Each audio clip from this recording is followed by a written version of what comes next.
Assalamualaikum warahmatullahi wabarakatuh. Video ini ditujukan untuk mereka-mereka yang sampai sekarang masih beranggapan bahwa semua oli sama saja, dan kalau pakai oli sesuai rekomendasi pabrikan nggak ada masalah. Ini terutama untuk yang beli motor-motor baru ya, yang motor-motor keluaran 2020 dan lebih baru lagi. Banyak orang ya yang masih berpikir oli apapun sama saja.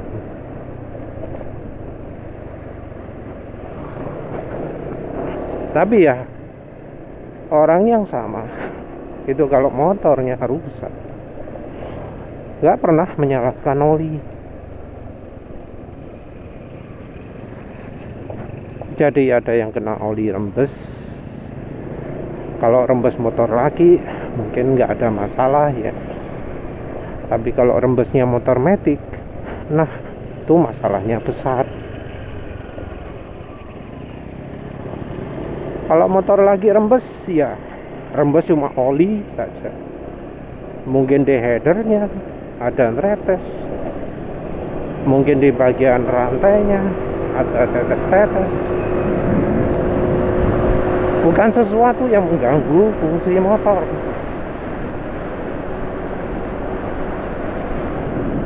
Tapi kalau di motor matic merembes itu bisa masalah besar.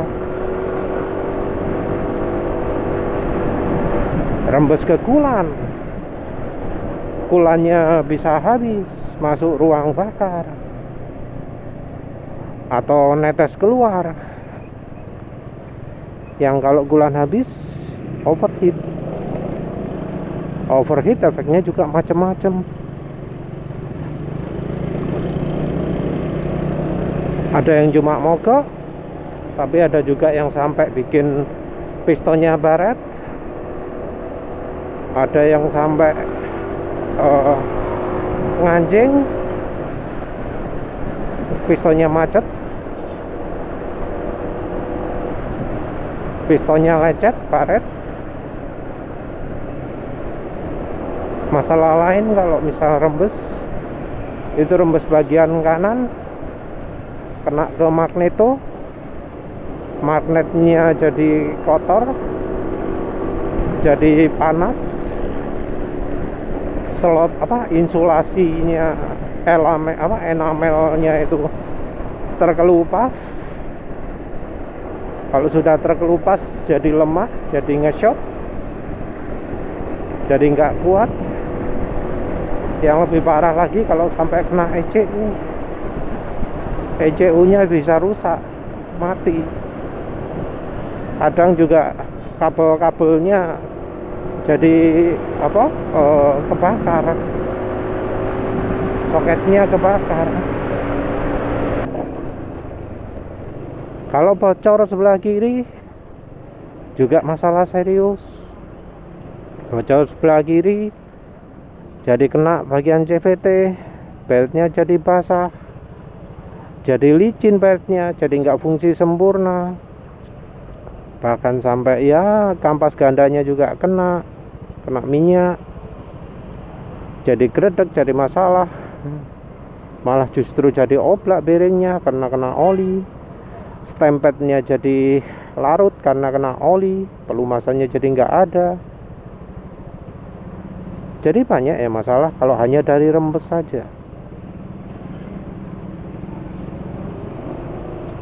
Masalah lain juga muncul ketika oli itu dipergunakan melebihi waktunya. Dan melebihi waktu ini tergantung sekali pada kesehatan mesin. Ganti oli itu tergantung pada kesehatan mesin. Kalau mesinnya super sehat, ya oli bisa bertahan lebih lama. Bahkan oli jelek sekalipun bisa bertahan lama.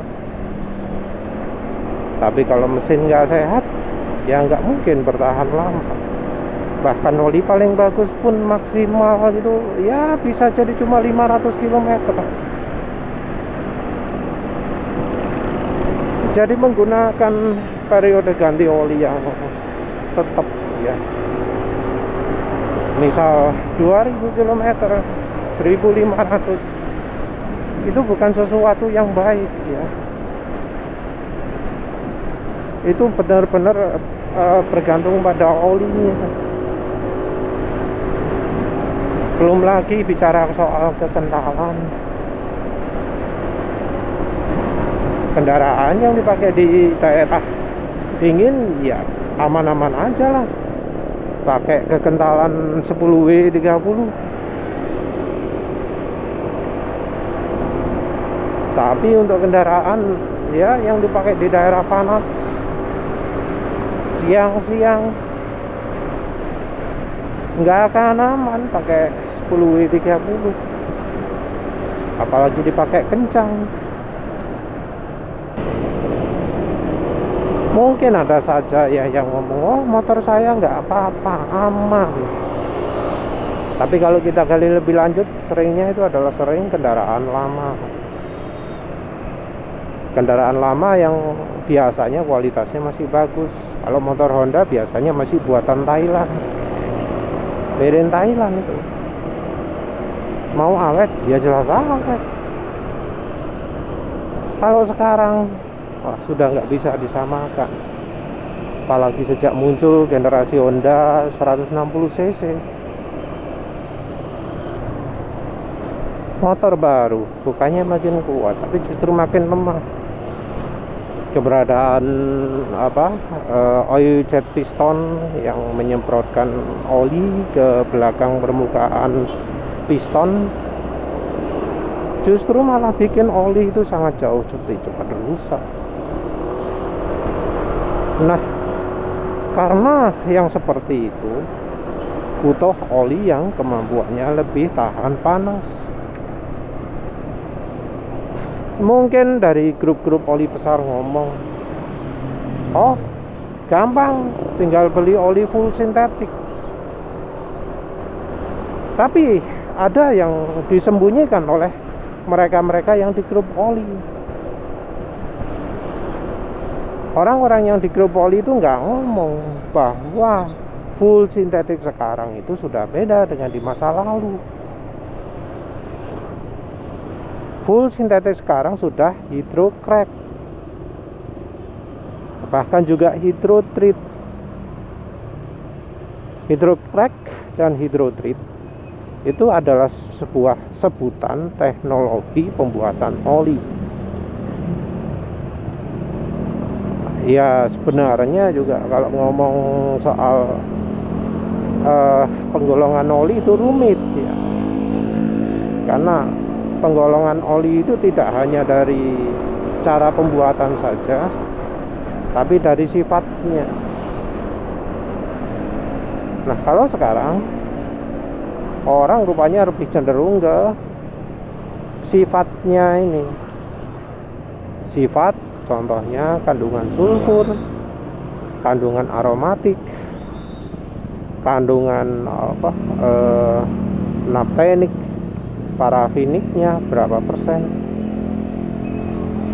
Jadi di oli itu ada 3 komponen utama: aromatik, naptenik, parafinik. Oli yang makin murni makin banyak parafiniknya. Tapi daya tahan oli tidak hanya ditentukan dari situ. Jadi walau sama-sama parafinik, ada kategori oli yang beda.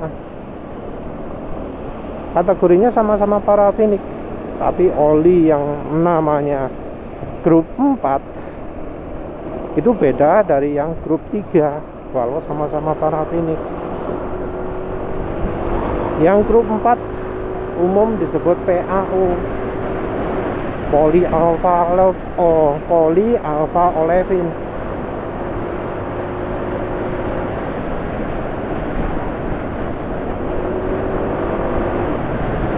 Nah, oli sintetik yang disebut bagus itu sebenarnya mengacu ke polyalpha olefin.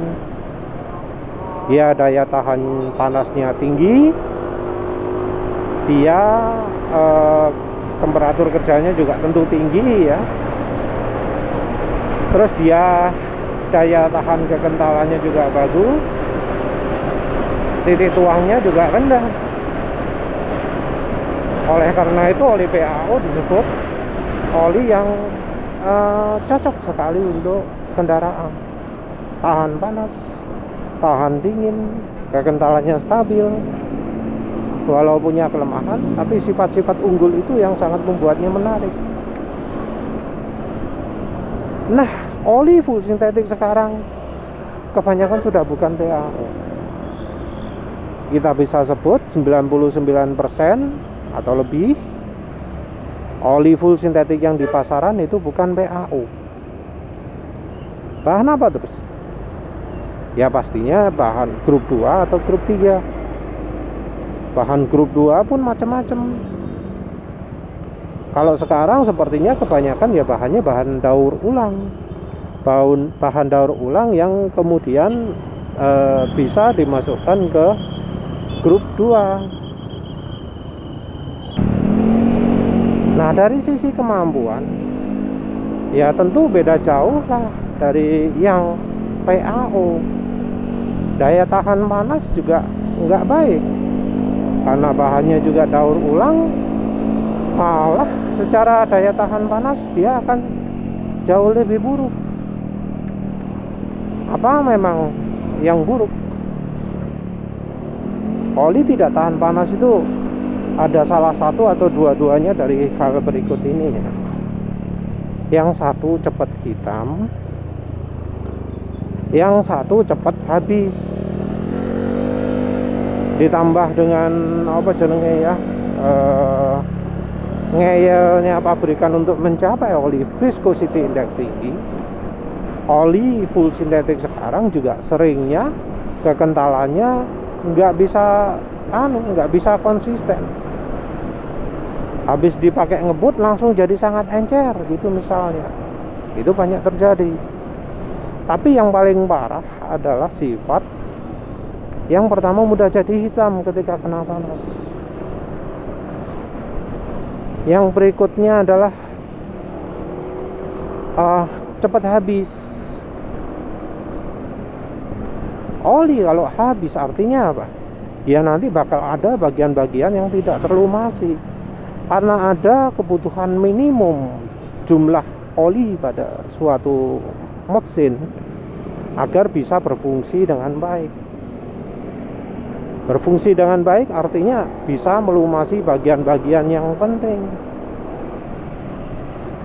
Ada bagian yang tidak terlumasi artinya apa? Ya artinya bagian-bagian tersebut akan aus, akan rusak. Jadi bisa dalam umur 1 bulan komponen-komponen tersebut rusak sehingga harus butuh diganti. Harus diganti, nggak bisa diakali. Jarang kita dengar, oh komponen noken aus, bearingnya aus, oh bisa diakali mas, nggak pernah dengar. Yang sering terjadi ya harus diganti. Terus yang soal oli jadi hitam juga sama ya. Ketika oli jadi hitam itu berarti olinya sifat kimianya sudah berubah. Sifat kimia sudah berubah, otomatis sifat fisikanya juga berubah. Artinya apa? Artinya olinya sudah bukan oli, sudah jadi sesuatu yang beda. Sudah tidak lagi bersifat sebagai pelumas. Yang pertama mungkin ya kekentalannya. Kekentalannya sudah bukan kekentalan oli normal lagi. Orang ngomong sudah kayak air. Nah padahal oli itu nggak boleh terlalu encer. Karena kalau terlalu encer apa yang terjadi? Kalau terlalu encer maka olinya itu lapisannya nggak mampu mencegah komponen yang saling bergesekan ini untuk misah. Jadi tugas oli itu kan jadi bantalan ya, bantalan yang memisahkan kedua logam yang sedang bergesekan, entah di bagian manapun, mau bagian noken as dengan pelatuknya, bagian piston dengan silinder. Nah, oli itu harus mampu memisahkan kedua bidang yang bergesekan ini. Kalau terlalu encer, apa yang terjadi? Ya, kedua permukaannya ini saling bergesekan. Memang ada ya aditif anti aus, aditif extreme pressure, yang ketika terjadi gesekan maka aditif anti aus ini bekerja. Tapi harusnya aditif anti aus ini tidak kerja terus menerus, cuma kerja sesekali saja. Jadi tetap mengandalkan kekentalan dari olinya. Kalau olinya terus kemudian terlalu encer, aditifnya akan bekerja. Tapi kalau encernya kebangetan, ya jadi kerja terus menerus, yang hasilnya adalah aditifnya jadi cepat habis. Karena jumlah aditif sendiri nggak banyak, satuannya saja part per million, sejuta, nggak sampai 1%, nggak sampai 0,1%. Jadi kayak zincnya, kayak fosfornya itu sekitar 800 ppm, kurang dari 0,1%. Nah, kurang dari 0,1% disuruh melindungi terus, ya nggak bisa, habis. Apalagi ketika cairan ini disemprotkan belakangnya piston, ya jelas olinya akan jauh lebih meningkat suhunya. Suhu oli lebih meningkat, ya dia akan makin encer. Oli itu makin panas makin encer. Jangan dengarkan orang yang ngomong pakai SAE grade itu, karena mereka selingnya gak ngerti apa maksudnya SAE grade. SAE grade itu penggolongan, bukan angka kekentalan. Kalau ingin tahu angka kekentalan, coba lihat yang satuannya centistok CST, yang satuannya milimeter per milimeter kuadrat, satuan yang ada di produk datasheet. Itu kentalan oli. Grade itu bukan angka kekentalan. Angka grade 40 nggak berarti kekentalannya 40. Grade 40 itu berarti kalau di suhu 0 derajat kekentalannya sekian CST, di suhu 100 derajat kekentalannya sekian CST. Ada ringnya, makanya masuk grup. Nah, oli antara yang bagus dan yang jelek itu bedanya ekstrim. Nggak ada oli yang wah apa jenenge, oh full sintetik murah bagus, nggak ada itu. Oli full sintetik yang murah itu seringkali bukan full sintetik. Oli full sintetik tulan itu harganya ya biasanya sudah mendekati 300.000 atau lebih. Dan bahkan oli yang harganya 350.000 pun full sintetik, ada yang bukan sintetik beneran, ada yang cuma hydrocrack, hydrotreat, itu ada. Kita baiknya ya pelajari dari produk datasheet, dari material safety datasheet, apakah itu oli sintetik beneran atau tidak. Tapi gampangannya ya kita ya coba oli ini versus oli ini, coba lihat mana yang lebih cepat hitam, mana yang lebih awet, nggak cepat habis. Itu gampangannya. Jadi nggak ada ya istilah oli sama. Oli itu beda-beda. Dari masa pakai bedanya bisa sampai 20 kali lipat ya. Walau harga sama. Ya wes itu saja. Terima kasih udah menonton. Assalamualaikum warahmatullahi wabarakatuh.